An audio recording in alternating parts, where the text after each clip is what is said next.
ሰላም ክቡራትን ክቡራን ተኸታተልቲ ገዛና ሚድያ ከመይ ቀኒኹም? መቸም ተጋሩ ካብ ማንም ንላዕሊ ዋጋ ሰላም ፀቢቕና ስለንፈልጥ ከምቲ ንሕና ንበህጎ በብዘለናዮ ሰላምና ይብዛሕ ክንብል ሰናይ ትምኒትና ንገልጽ። ብምቕጻል ኣብ ዝሓለፈ ሰሙን ኣብ መንጎ መንግስቲ ኢትዮጵያን ሕወሓትን ዝተገበረ ስምምዕነት ዘለዎ ረብሓን ስጋትን እንታይ እዩ ዝብል መደብ ምቕራብና ይዝከር። እነሆ ሎሚ ድማ ኣብ ፕሪቶሪያ ብዝተበፅሐ ሰነድ ስምምዕነት መሰረት ኣብ መንጎ ክልቲኦም ወታደራዊ ኣዘዝቲ ዝተፈረመ ካልኣይ ሰነድ ስምምዕነት ዝሓዘ ዶክመንት ትሕዝትኡ እንታይ እዩ ዝብል ክነቕርብ ደሊና። ሓደ ነገር ክእረም ዘለዎ ግና ናይ ውሽጥን ደገን ደም ዘስከሮም ጸላእትና ኩሉ ዘለዎም ዓቕምታት ብምውዳድ ህዝቢ ትግራይ ኣብ ሓፂር እዋን ካብ ምድረ ገጽ ንምጥፋእ ዝኸፈትዎ ዘርኢ ናይ ምጽናት ጆኖሳይዳል ፕሮጀክት ዓለም ከይተረፈ ዝመስከሮ ሓቂ እናሃሎ ተንኮል ብምፍሓስ መወዳድርቲ ዘይብሎም ጸላእትና ግና ብዝተፈላለዩ ሚድያታት ተጠቒሞም ኣብ ኢትዮጵያ ንኽልተ ዓመት ሙሉእ ክካየድ ጸንሐ ኩናት ሕድሕድ ደው ንምባል ብዝብል እቲ ጆኖሳይድ ገበን ከቃልዎ ብዙሕ ሰርሕሉ ኣለዉ። ስለዚ ንሕና ነዚ ሸርሒ ብንቕሓት ተረዲና ከም ተጋሩ ቀጻሊ ዝኾነ ከቢድ ዲፕሎማስያዊ ቃልሲ ከም ዝጽበየና እናሓበርና ናብቲ ዝርዝር እቲ ሰነድ ክንኣቱም። እዚ ኣብ ናይ ረቡዕ ጽዋ ኣዳራሽ ዝተጀመረ ልዝብ ድሕሪ ብዙሕ ትጽቢት ምስ ተዛዘመ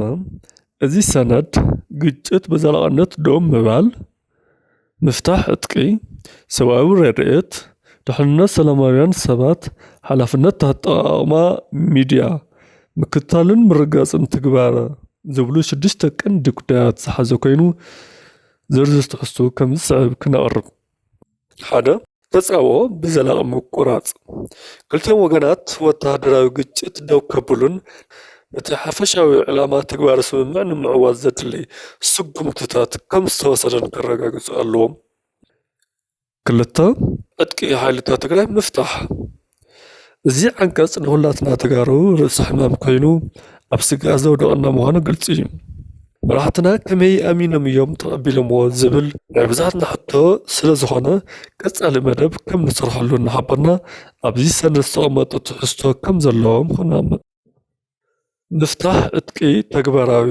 ዝኸውን ብመሰረት ዓንቀጽ 6 ስምምዕ ፕሪቶሪያ እዩ ይብል እሞ ክልቲኦም ላዕለዎት ኣዘዝቲ ሰራዊት ኣብ ምድብ ቦትኦም ምስ በጽሖም ማለት እውን ካብ 15 ሕዳር 2022 ጀሚሮም ኣብ ውሽጢ 7 መዓልትታት ንኣባላት ሰራዊቶም መብርሂ ክህቡ ይግባእ። ድሕሪ መብርሂ ምሃቦም ድማ ኣብ ውሽጢ 4 መዓልትታት ክልቲኦም ዕጡቓቶም ካብ ከባቢታት ውግእ ከርሕቑን ኣብ ዝተዳለወ 4 ናቁጣታት ክጥርነፉን ክግበር ኣለዎ። ጎና ጎኒ እዚ ሰመዚ ትካላት ፌደራላዊ መንግስቲ ብዝተቐመጠ ሕገ መንግስቲ መሰረት ሓላፍነቶም ክዋፅኡን መሰረታዊ ግልጋሎታት ክጅምሩን ክገብሩ እዮም። ምፍታሕ ከበድቲ ኣጽዋር ሓይልታት ትግራይ ዝፍጸም ሓይልታት ወፃእን ኣባላት ምክልኻል ሓይሊ ፌደራል ኢትዮጵያ ዘይኾኑ ዕጡቓት ሓይልታት ካብ ትግራይ ኣብ ዝወፅሉ እዋን እዩ። እዚ ሰነድ ኣብ ዝተፈረመሉ ዕለት ምፍታሕ ፈኮስቲ ኣጽዋር ዝምልከት ውጥን ንምውፃእን ናብ ትግበራ ንምስግጋርን ዘኽእሎ ሓበራዊ ኮሚቴ የጣይሹ። ኣብ ውሽጢ 14 መዓልትታት ድማ እቲ ከይዲ ከመይ ከም ዝትግበር ግልፂ ዝኾነ ትልሚ ዝሓዘ ጸብጻብ የቕርቡ። እቲ ኮሚቴ ካብ ክልቲኦም ወገናት ሓደ ኣባል ከምኡ እውን ካብ ሕብረት ኣፍሪካ ሓደ ተወካሊ ዝሓዘ ኮይኑ ምክትታልን ምርግጋጽን ትግበራ መደባት ከካይድ እዩ። ሳልሳይ ዓንቀጽ ድሕንነት ሰላማውያን ሰባት ምሕላው ብመሰረት ሕገ መንግስቲ እቲ ሃገር ድሕንነት ሰላማዊ ህዝቢ ናይ ምርጋጽ ሓላፍነት ኣለዎ። ራብዓይ ዓንቀጽ ኣቕርቦት ሰብኣዊ ሓገዝ بمسرة عنقص حمشته وعلي بريتوريا قلت يوم وقنات زي السعب كتقولوا تسمع بيعمل لهم زي تقدم سوا حاجز إن مهاب من متشتاو لا أو سوا حاجزات بمسرة عنقص حمشته يفصم كل ذي قرب سوا حاجز بأفلتك تتلون كثر في منقسي تكبر ما صراحة نياتاتن تكالاتن سوا أوردت بزحت هو مسرت وحسنات حنات كوهاوم يكبر كلتيهم وجنات من قصة أسراتنا سواء رديت كي تعناف تطلع بايتاك فتروي يقدروا كلتها مفتشين أوطاقها الطرائي هلو هذا أما قسي وعي رديت عن اللبطة اتكالاي دما أب مراقا في بطا يخون همشا عنقص همشتنا هذا بمسارة عنقص عصرت هذا سمم بريتوريا كلتيهم وجنات اتبل على واي بانل حبرة أفريقيا ستعشق وجلازي قبرو سراحتي مكتتالن مرقاقصن كتحاورو كم تسمعون بتوصاقون مجلسن مرقاقص يوعلن زي كجلا بس كلتيهم وجنات بمخخار كدالو كم زلوي يملكت حمشتنا تغلطه زي كجلا دحر مفرام زي مجلسي وينما ديكلاريشن أو وست عثرت معلتات صرحو كجمر إيو زي كجلا بزاقروا طلب مسرت بحيل مكلغال فيدرال إثيوبيا وحسناك وهاو ألو عنقص شدشتا حلافنا تاطعما ميديا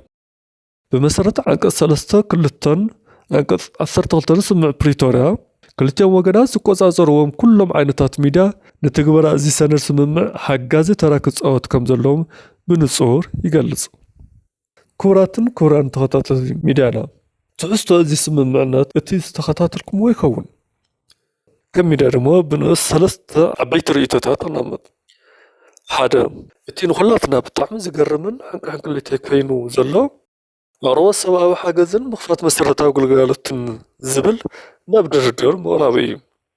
ولكن مدرادر يطعملو أب أفدق زل هزبي ناي متحان قديتا قدامنا توهيوا معالتي وينو متاي فريم غم مطلو بزي مقبارو سنرسم عنات بريتوريا كابز فرم دحر قلت تصومن نطمو بروباغاندا كبهال كساب حزي كلت مكيناتات راحاتين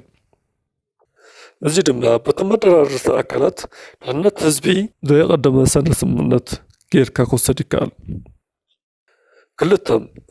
ኣራዊ ሰራዊት ሻዕብያ ይኹን ሽፋት ኣምሓራ ንትግበራዊ ውዕሊ እዚ ሰነድ ዕንቅፋት እንተኮይኖም እንታይ ዓይነት ስጉምቲ ይውሰደሎም ናይ መን ሓላፍነት ኸ ይኸውን ወዘተ ዝብሉ ብግልፂ ዘይምቕማጡ ንኹላትና ኣብ ስጋት ዘውደቐ ነጥቢ እዩ እቲ ሳልሳይ قبل على حزب تجران استفسروا كلهم عينتات عالم الخاوي جبنات تحتات نفن مرجع زخل عالم الخط كلا زي الساتف سلزخنا صلاتنا داقم تمسسل جبن كم زي فصم مرجع في يبلنا سلازي دما كلاتنا تجارب بفلا دياسبور حواتنا قصالنا زلو دبلوماسية كارسي كنجبر كم زلنا بسمور تجرا وين نتمنتنا كندالو يكبا